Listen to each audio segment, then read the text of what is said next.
Essa questão do Enem 2012 tratou dos aerosóis. Antigamente se usava CFCs como aerosóis, substâncias que continham cloro, flúor, carbono, e devido aos elementos que tinham essa sigla aí, esse apelido CFC. Só que é o seguinte, os CFCs eram danosos à camada de ozônio. Por quê?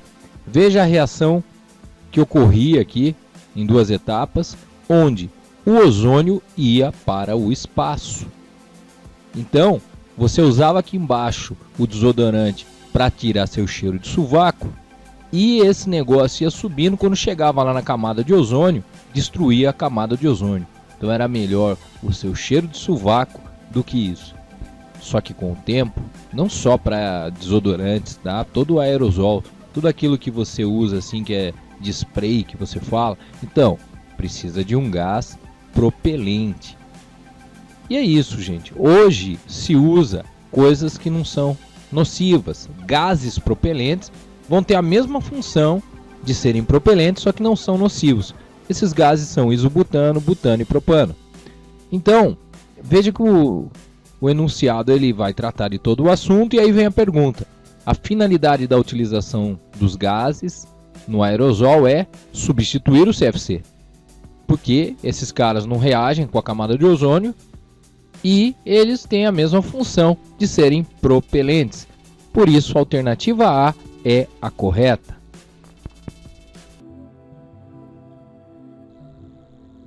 O Enem 2011, na questão 83, trata do etanol. Veja como o Enem gosta de falar de combustíveis, hein? Perceba isso, e se seu foco é o Enem, então leia tudo que você puder sobre combustíveis, de todas as formas.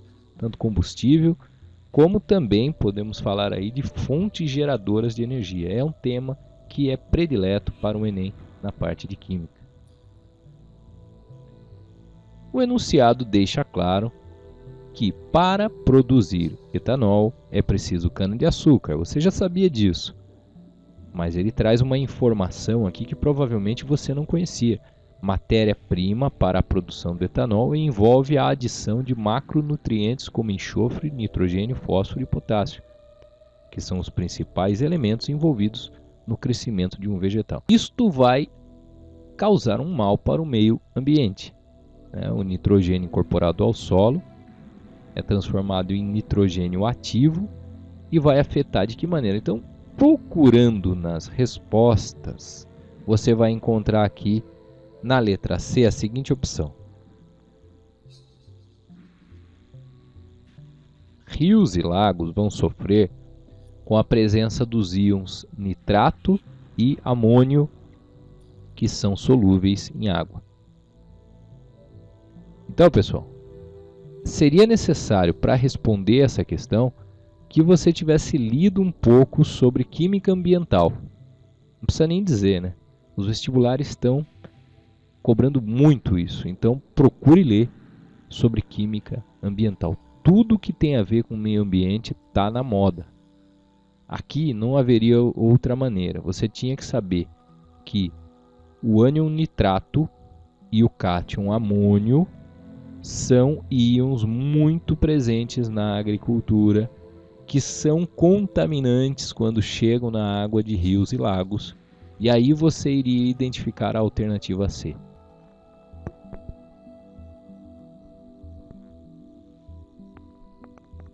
A questão 71 do Enem 2012 é mais uma daquelas questões em que bastaria o aluno estar prestando atenção, saber ler. E você sabe ler. Eu estou falando de ler com atenção.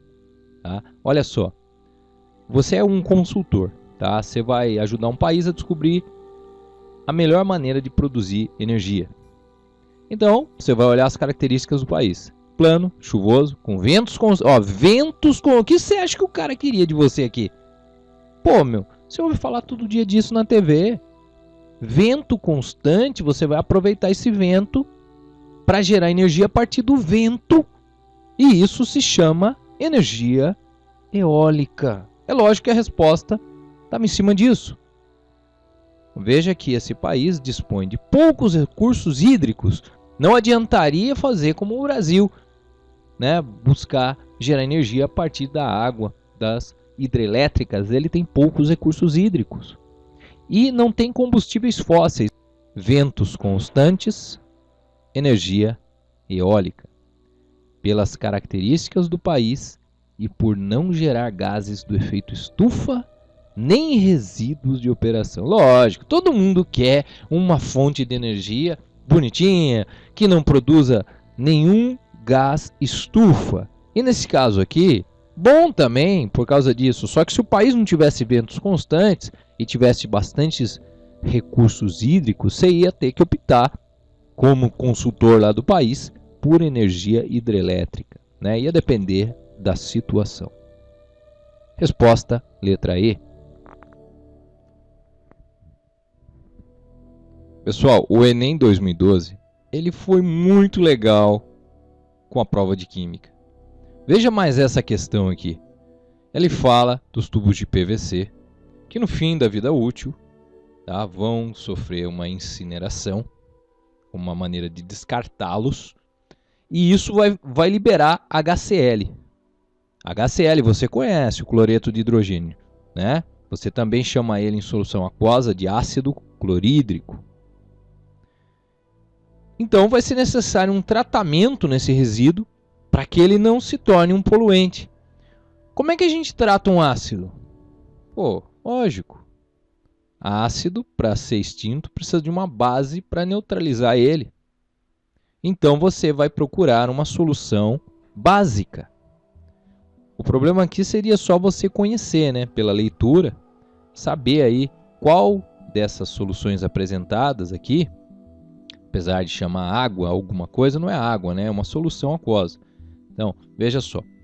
Água salobra é água com sal. Sal não funciona como base, a não ser que fosse um sal básico e tal, mas não é o que o cara quer dizer aqui. A gente fala água salobra quando é água do mar, tá? Com sal, o sal de cozinha, cloreto de sódio.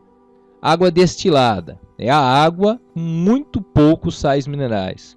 Água desmineralizada seria uma água com menos sais minerais ainda do que a água destilada. Daqui então você já iria eliminar alternativa C, D e E. Só ia ficar entre a A e a B. Eu sei, pode ser difícil para você. O que é água dura e o que é água de cal? Água de cal, por que tem esse nome? Você pega o cal e joga água nele. Vai dar uma reação que vai produzir uma outra substância. Daí o cara acabou chamando aí um dia de água de cal, mas na verdade a água reage com o cal e forma outra coisa, deixa de ser cal. Cal é uma substância que a fórmula é CaO, é um óxido, é o óxido de cálcio. É um óxido de cálcio. Cálcio é um elemento de família 2A. Todo óxido de família 1A ou 2A é básico. O que quer dizer isso? Reage com água formando base. O CaO, o óxido de cálcio, quando cai na água, forma então a base do cálcio, que é o hidróxido de cálcio. Então, água de cal é uma solução aquosa de hidróxido de cálcio, é uma solução básica, bom para neutralizar um ácido. Por isso, a resposta é a letra B. Enem 2011, questão 80. Veja que aqui, novamente, a questão da energia. O enunciado deixa claro que no Brasil, o balanço energético nacional, estamos falando do nosso país, 80% da energia vem das hidrelétricas. O texto também fala de termoelétricas.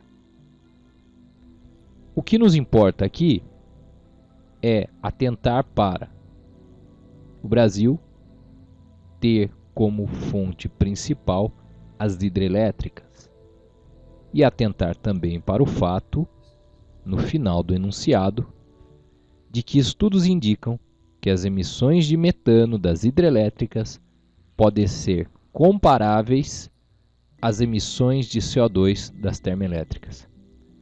Termoelétricas libera bastante CO2. Você está falando da queima de compostos orgânicos e isso produz CO2. E aí vem a pergunta, no Brasil, em termos do impacto das fontes de energia para o crescimento do efeito estufa, que podemos dizer? Então aí fica claro, Brasil, principal fonte é hidrelétrica. Hidrelétrica libera muito metano, um gás muito mais nocivo em termos de efeito estufa, muito mais causador de aquecimento global do que o CO2. Qual é a resposta que vai se encaixar melhor em tudo que está sendo pedido? É poluidora. O Brasil tem um papel poluidor, colaborando com altos níveis de gases de efeito estufa em função de seu potencial de oferta. É essa a resposta correta. Veja a questão 79 do Enem 2011. Moradores sobreviventes da tragédia que destruiu aproximadamente 60 casas no Morro do Bumba ainda defendem a hipótese do deslizamento ter sido causado por uma explosão. Explosão proveniente do gás metano, visto que esse local foi um lixão entre 60 e 80. Gente, quando você faz um lixão num local, tem matéria orgânica ali. Matéria orgânica, quando decompõe, lembre-se que matéria orgânica tem carbono. Tá? Na decomposição com oxigênio, produz-se CO2, dióxido de carbono, famoso gás carbônico. Mas quando começa a acabar o oxigênio, aí você já não consegue mais fazer a combustão. Veja, combustão de compostos orgânicos gera CO2, mas a degradação sem a presença de oxigênio, chamada degradação anaeróbia, produz metano. E é justamente isso que você tinha que saber para responder esse exercício. O gás mencionado é produzido como? Pela degradação sem oxigênio, anaeróbia, da matéria orgânica, por meio de quem? Das bactérias. Portanto, resposta B.